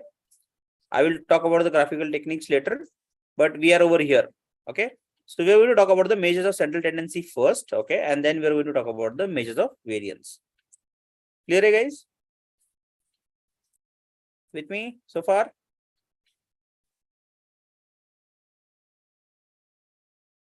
Is the tree structure clear to all of you? Where are we? We are at measures of central tendency. Okay. So the first measures of central tendency is your mean. Mean is nothing but your average. Okay. That we already talked about. So how do we calculate the average?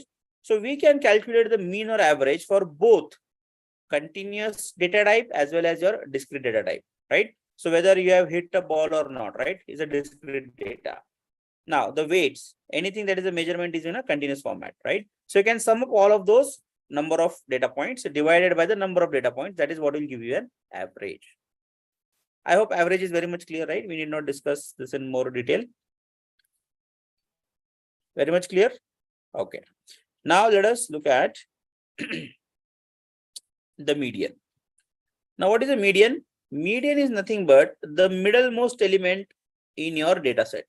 So when I say middlemost, okay, let us say if I have 1, 2, 3, 4, 7, 8, and 9. Now what is the middlemost element over here? What is the middlemost element here, guys? So is 4 the median over here?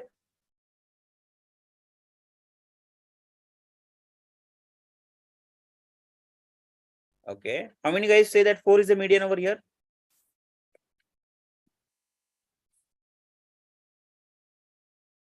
Participant raise their hand.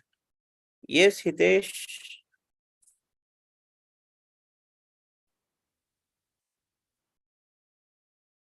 Okay.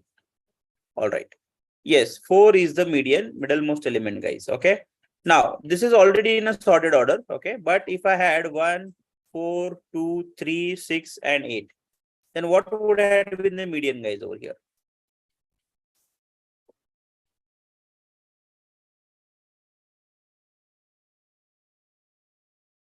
Let us add one more to this, 9. So first, you would have to sort these elements. So after sorting, this would have been 1, 2, 3, 4, 6, 8, and 9. So if I take the middlemost, I have 4 as the middlemost, but not 3. Okay, 4 will be the middlemost. So first you have to sort it either in ascending or descending order. Okay, first you have to sort the data either in ascending or descending. Doesn't matter which order you sort. Ascending or descending may sort karo and then find the middlemost. Now this is why, because I have 3 elements above and 3 elements below. Okay, so this is the odd number of elements, and that is why I could pick the middlemost element as the median. But what if I have even? So for example, I have 1, 2, 3, and 4. Even number of elements. Okay, 1, 2, 3, 4. So in that case, I'll take the middle 2 elements and take their average. Okay. So the median here will be 2.5, guys. 2 plus 3 divided by 2. 2 plus 3 divided by 2, which is nothing but 2.5. So the median here will be 2.5. I hope it is clear, everyone. What is the median? Now tell me, guys, when will you go for a mode? Sorry, when will you go for a mean and when will you go for a median?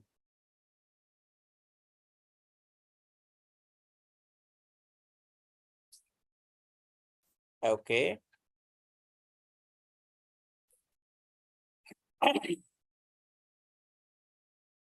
Okay, let me erase this data over here.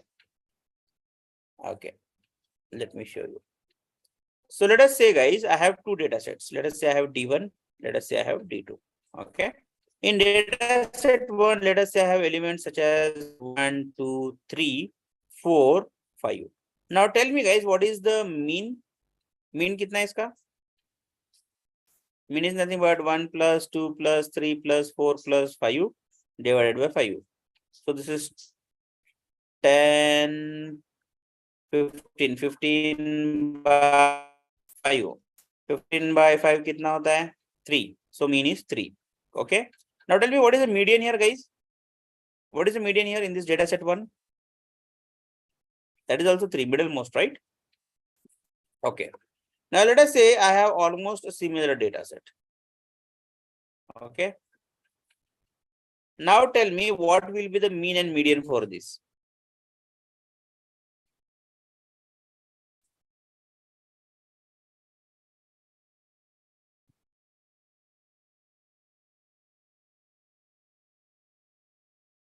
What is the mean and median for this data set 2?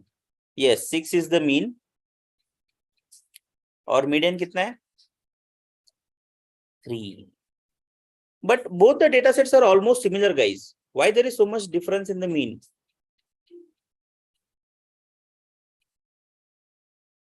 Why there is so much difference in the mean over here? Any idea? Data set तो दिखने में दोनों same ही है. Both are almost looking similar.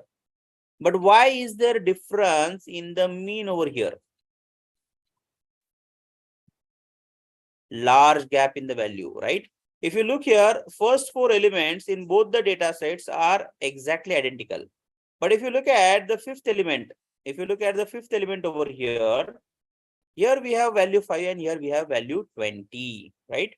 Because of this gap, okay, because of this huge jump. So this element is not similar to the other elements in this data set, right? And this element is called as an outlier. Why?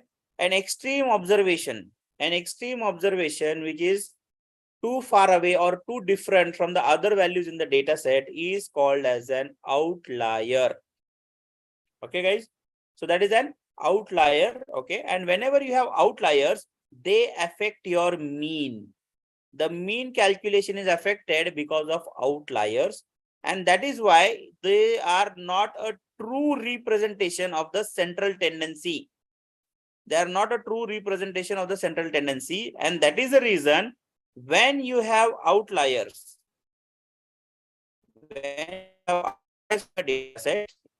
outliers are present, yes, okay, then you should go for median. Now, if you see here, right, the median did not get affected because of outlier. The central tendency represented by median stood the same. It is the same value. Okay. So median is not affected by outlier, whereas mean is affected by outlier. So if you have outliers in your data set, go for median as your measure of central tendency. Okay. And if you have no outliers, okay, you can go with any mean or median, doesn't matter, both are same. Now, do you understand when to go for mean and when to go for median as a measure of central tendency? Do you understand the difference between two? Yes, guys. Good. Very good. All right. So now we have looked at mean and median. Now we are going to look at the third measure of central tendency, which is your mode. Okay. So far we have looked at mean, we have looked at median. Now we are looking at something called as the mode. Now what is the mode? Mode is nothing but the most frequently occurring value in your data set. Most frequently occurring value in your data set. Now if you look at these data points, which is the most frequently occurring value? 6, 6, 6. 6 is appearing 3 times. So 6 is the mode of this data set. But what if I have a data something like this? If I have a data set like this, so I have 3 coming 3 times, I have 4 coming 3 times, right? So there are more than one value which is occurring frequently. So in this case, I have 2 modes, which is 3 and 4. And in this case, since I have 2 modes, I call this as a bimodal data. I call this as a bimodal data. And similarly, if you look in this data set below, so we have 2 appearing twice, 3 appearing twice, 10 appearing twice, right? 2, 3, 10, 2, 3, and 10. Okay, so these are more. So this is called as multimodal data set. Clear, guys? What is a mode? What is bimodal data and multimodal data? Guys? Yes, no? Okay, great. So now we have understood all the three measures of central tendency, which is your mean, median, and mode. Okay. And we also understand when to use which one. Okay. Now we're going to look at your measures of variability. Okay. Now to help you understand what are the measures of variability, right? I'll take a simple example. Let us say that a few of your friends went on to a river. Okay. So this river is still not flowing very fast. Okay. And let us say 5 people of you guys, okay, went on a trip to a riverside. Okay. So we have, say, suppose a person X. Okay. Now this person X wants to cross this river from bank A to bank B. He wants to cross this river. Okay. Now you have a holding over here which says that, okay, average depth is 5 feet. Okay. Average depth is 5 feet and this guy is 5 feet 5 inch. Okay. Now, do you think is it safe for him to cross the river?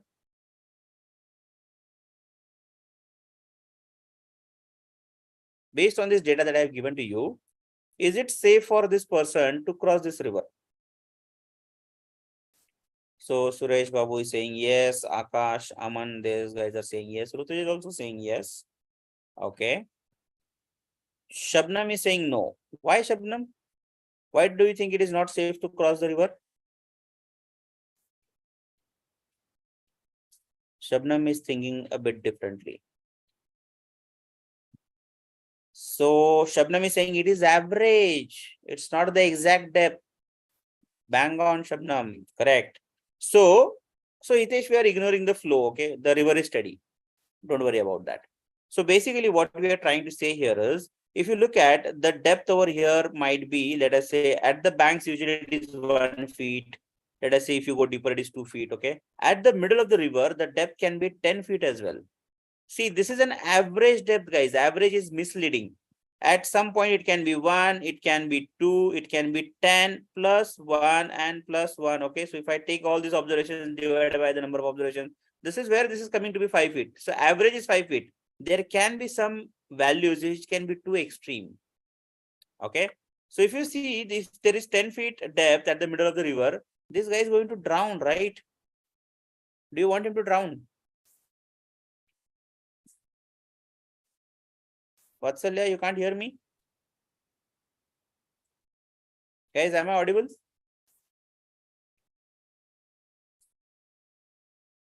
Yeah, I'm audible, Vatsalya. Maybe just check your internet connection. Right? So average can be misleading, right, guys? So it is not safe for the person to cross the river. Okay. But if I had given you that the minimum depth of the river is 1 feet. Okay. The maximum depth of the river is, let's say, 8 feet.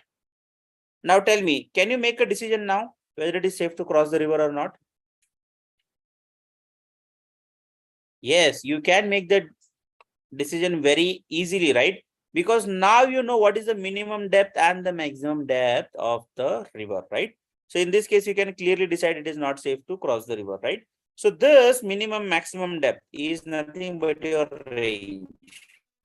So the first measure of variability that we are learning here is range. Range is nothing but the maximum value minus the minimum value. Okay, so that is what will give you the range. Okay, so if you had known the range of depth, you would have made a decision easily whether it is safe to cross the river or not. The second measure of variability is variance. Variance is, okay, I'll give you the formula for that, and then you have standard deviation as well. Okay, so how much the value is deviating from the mean. Okay, so that is what your standard deviation will give you. Okay, I'll come to the next slide quickly and explain you those two things as well. Okay, so this is where we are with respect to your definition of variance. So variance is denoted by S squared. Okay, since we are talking about sample variance here, okay, we are talking about sample variance over here. It is denoted by S squared. Okay, now here we take the actual value minus the mean. X bar is nothing but the mean, okay, whole squared. Sum of all the values that you have like this in your data set. Okay, take a summation of all of them and divide by n minus 1. Now n minus 1 we are dividing. Why? Because we are talking about the sample statistic over here. If this data would have been with regards to the population, we did not have, would have done this. Okay. So we'll talk about this in detail again. But overall, okay, to understand this particular factor, okay, let's take a short example. Let us say I have some values of x such as 1, 2, 3, 4, and 5. Okay. Now, if I apply this particular formula, now what is the mean? We already calculated the mean, right? What is x bar, guys? Mean क्या आएगा इसका? What would the mean be? 3, right? We recently calculated. 3 is the mean, correct? Now, if I do x minus x bar, okay. So this is 1 minus 3, 2 minus 3, 3 minus 3, 4 minus 3, and 5 minus 3. Okay. And if I again square this x minus x bar whole squared. So so this is minus 2 squared, which is 4. This is minus 1 squared, which is 1. 3 minus 3 is 0. This is 1 squared 1. 2 squared is 4. Okay. Now the formula says that I should sum up for all the values. Okay. So I'll take a summation of all these values. So summation is nothing but this is 4 plus 4, 8, and this is 10. Okay. Divided by n minus 1. So this summation I'm going to divide by n minus 1. N is what? Nothing but the number of elements that we have. So this is 5. So n is 5. So n minus 1 becomes your 4. This is nothing but 2.5. So the variance for this particular data set, is 2.5. Okay. And standard deviation is nothing but your square root of s squared, which is nothing but s, which is nothing but your square root of 2.5 over here. All right, guys. So this is how you can calculate your sample variance and sample standard deviation. Okay. So to summarize everything, okay. So we talked about measure of central tendency. We talked about measures of variance. Okay. So here we talked about mean, median, and we talked about the mode. In measures of variance, we talked about range. We talked about variance. We talked about standard deviation. All right, guys. So we have covered the numerical methods for descriptive stats. Okay. So tomorrow we'll talk about the visualization techniques or graphical methods to do descriptive stats. Okay. And then we will slowly delve into the unsupervised machine learning techniques. So we'll look at few algorithms tomorrow based on that. All right. So I hope the session was useful, guys. So far, was it helpful? Were we able to make some sense out of the session?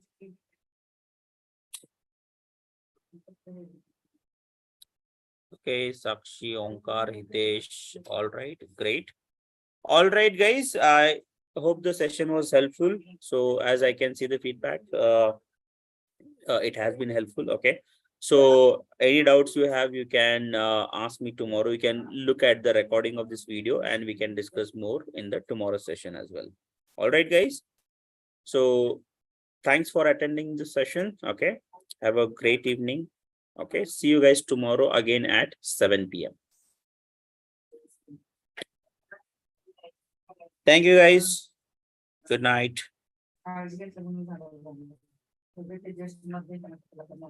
So guys, I already shared the attendance link in the chat box. So please mark your attendance and share your valuable feedback as well. I'm sharing.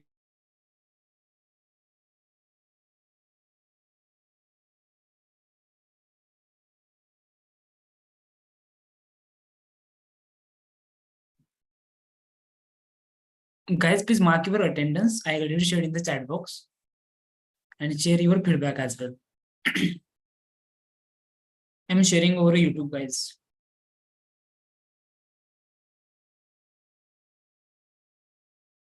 Just a mark. Okay, thank you so much, all of you, for joining the session. We'll meet you on tomorrow at same time. Any question? Amar sir, please provide the previous course certificate. Yeah, so we are on it. We already circulated the Python certificates, and within 2 days, you will receive that full stack and CRT as well. Okay. Yeah, you can mark it now. Thanks, sir. You're welcome. Guys, any other question? Attendance sheet at YouTube. Yeah, I shared that, Ganesh. I hope you received that. I'm sharing that once again with you. Please mark it. Sir, certification for this data science workshop. Yes, guys. So for certification, 60% attendance is mandatory. Yes, Kushi, attendance you need to mark only one time. Pratiksha is saying, sir, there is attendance link is not open. How, Pratiksha? All people are already filled the attendance. I'm sharing that with you. Please mark your attendance.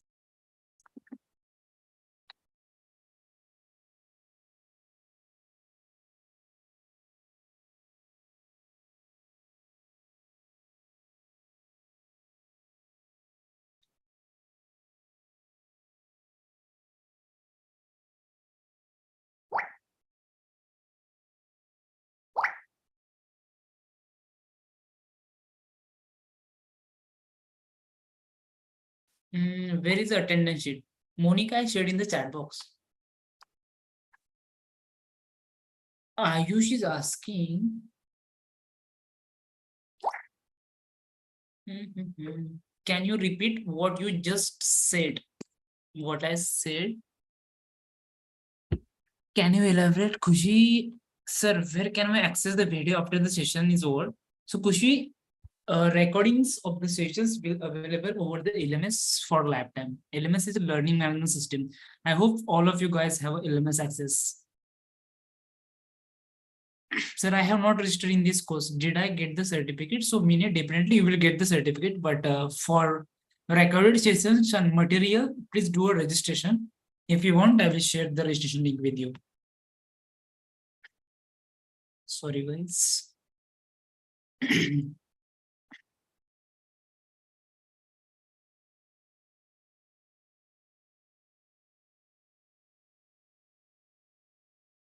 Anything else, guys? Any another question, query?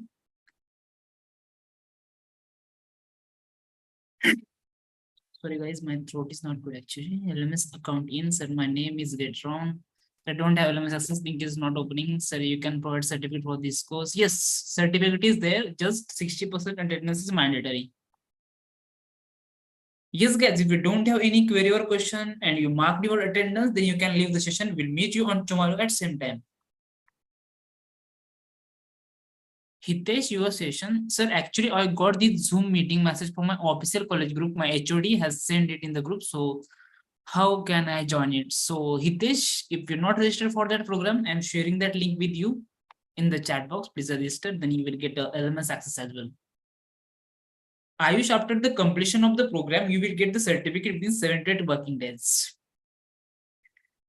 Okay, thank you so much for wonderful opportunity. Thank you, Siva, for such wonderful feedback. Thank you, sir.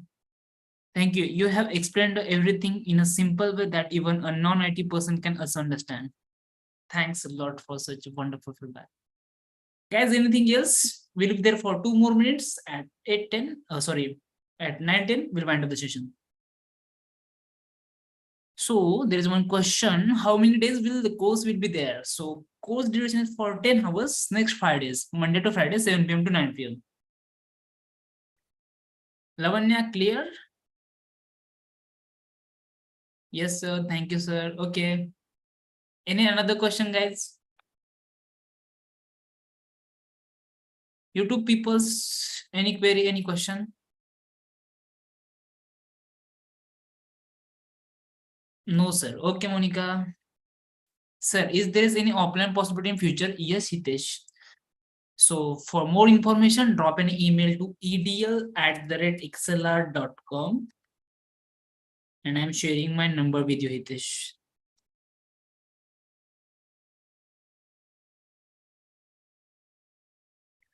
Sir, attendance, sir, how to register? I already shared that register link with you guys. I'm sharing that once again with you. Okay, okay. You want attendance link as well? Just give me a minute. I'm sharing that. Guys, are you enjoying the session? Na? Vivek, yes.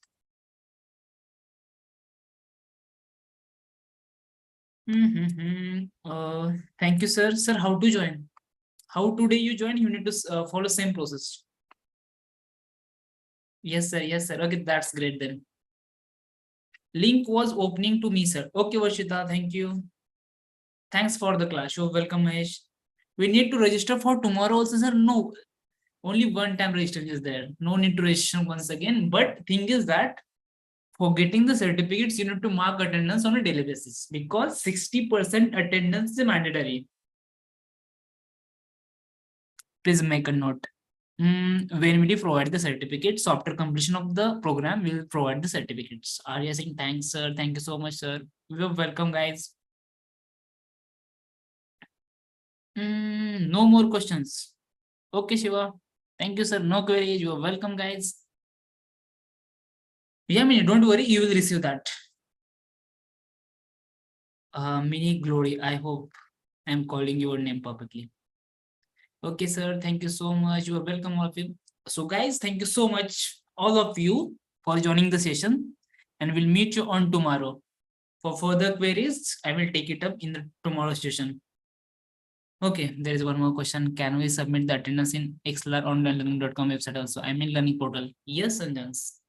The link over Zoom, YouTube, and LMS, same only. So you can give the attendance from any portal. Okay.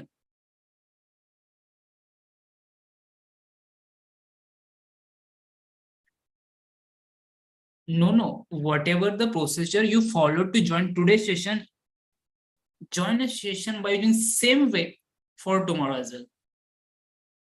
Okay, Shirisha, clear?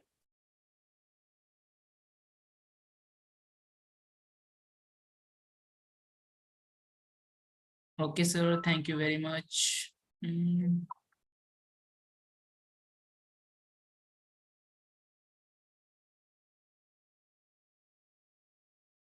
Yeah, same link, Lavanya. Okay, so it's time to